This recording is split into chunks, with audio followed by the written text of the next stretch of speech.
अस्सलामुअलैकुम, welcome to my channel food पटारी।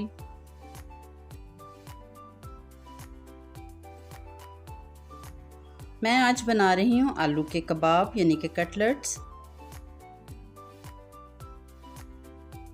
आलू के इन कबाबों की रेसिपी टोटल डिफरेंट है। इन कबाबों में इंग्रेडिएंट्स तो बहुत ही कम जाएंगे, लेकिन इसका क्रिस्पी सा जायका कमाल का है।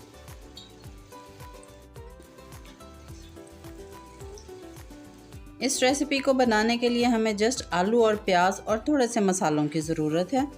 अगर आप भी टेस्ट में वैरायटी चाहते हैं तो इस रेसिपी को ज़रूर देखें। Let's start recipe. बिस्मिल्लाहिर्रहमानिर्रहीम। मज़ेदार से क्रिस्पी कटलेट्स बनाने के लिए मैंने लिए हैं 3 बड़े साइज़ के आलू। अगर वज़न में देखें तो ये 3 पाव हैं और इसके साथ एक बड़े साइज़ का प्याज ले लिया है। आलू छीलने के बाद पानी में इसलिए रखें कि इनका कलर ख़राब ना हो जाए। अब इन सारे आलूओं को हम इस तरह कद्दूकश कर लेंगे। आलूओं को कद्दूकश करने के बाद भी आपने इन्हें फ़ौरन से पानी में डाल देना है, ताकि एक तो इनका कलर ख़राब ना हो और दूसरा ये कि आलूओं का एक्स्ट्रा स्टार्च भी निकल जाए, ताकि हम जब आलू को फ्राई करें तो बहुत ही क्रिस्पी से बने। प्याज को भी हम स्लाइसेस में काट लेंगे। फाइन स्लाइसिंग के लिए मैं पीलर यूज़ कर रही हूँ।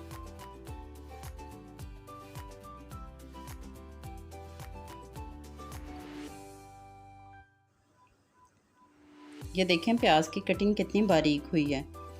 आपने भी कोशिश करनी है कि कबाबों में जो प्याज डालें उसे बारीक ही काटें।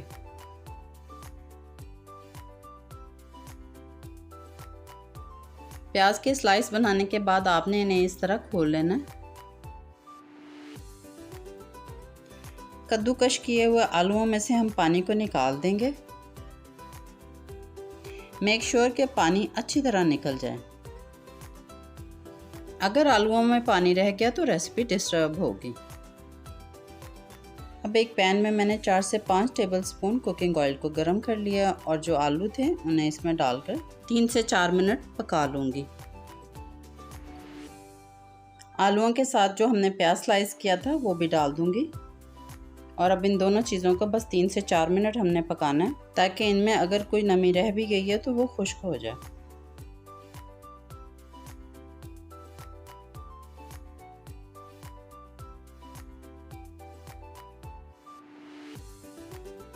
चार मिनट पकाने के बाद अब इसे ठंडा होने के लिए रख दूंगी। जब आलू और प्याज का यह अमीज़ा ठंडा हो जाएगा तो इसमें डाल लेंगे हम 1 टीस्पून नमक, 1 टीस्पून काली मिर्च इसमें डाल लेंगे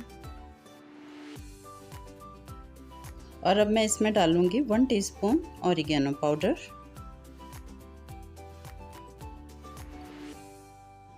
रेड चिली पाउडर मैं इसमें डालूंगी 1/2 टीस्पून। ये बस इतना ही काफ़ी है। और एंड में मैं डाल रही हूँ इसमें 1/2 टीस्पून हल्दी पाउडर। मसाले तो कर लिए हैं कंप्लीट। अब इसमें अच्छी बाइंडिंग के लिए इसमें जाएंगे 4 टेबलस्पून कॉर्नफ्लोर के।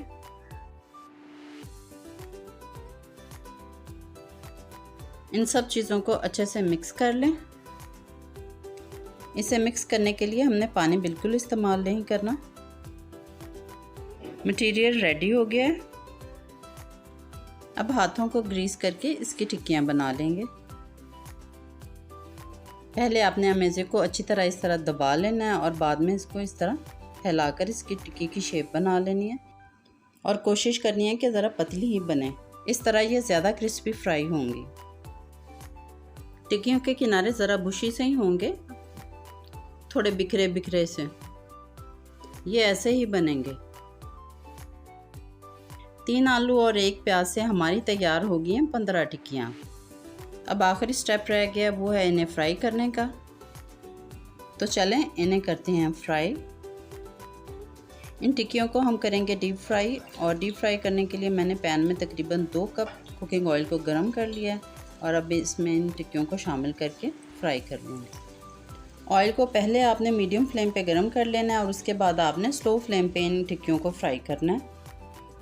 इनका फ्राइंग टाइम तकरीबन 8 से 10 मिनट है। जब टिक्कियाँ अपनी शेप पकड़ लें और अच्छे से एक साइड से कुक हो जाएं तो तकरीबन 4 मिनट के बाद इसकी साइड चेंज कर दें।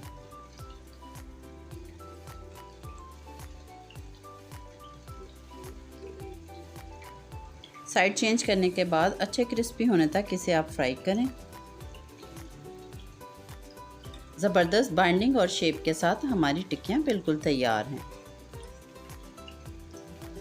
अगर तो रेसिपी आपको अच्छी लगी है तो ज़रूर ट्राई करें और मेरे चैनल को सब्सक्राइब भी करें और वीडियो को फ्रेंड्स एंड फैमिली में शेयर भी कर दिया करें ताकि सारे इतने मज़े के खाने बनाएं। आप इस रेसिपी को ट्राई करें और मैं तैयारी करती हूँ अगली रेसिपी की। दुआओं में याद रखें। अल्लाह हाफ़िज़।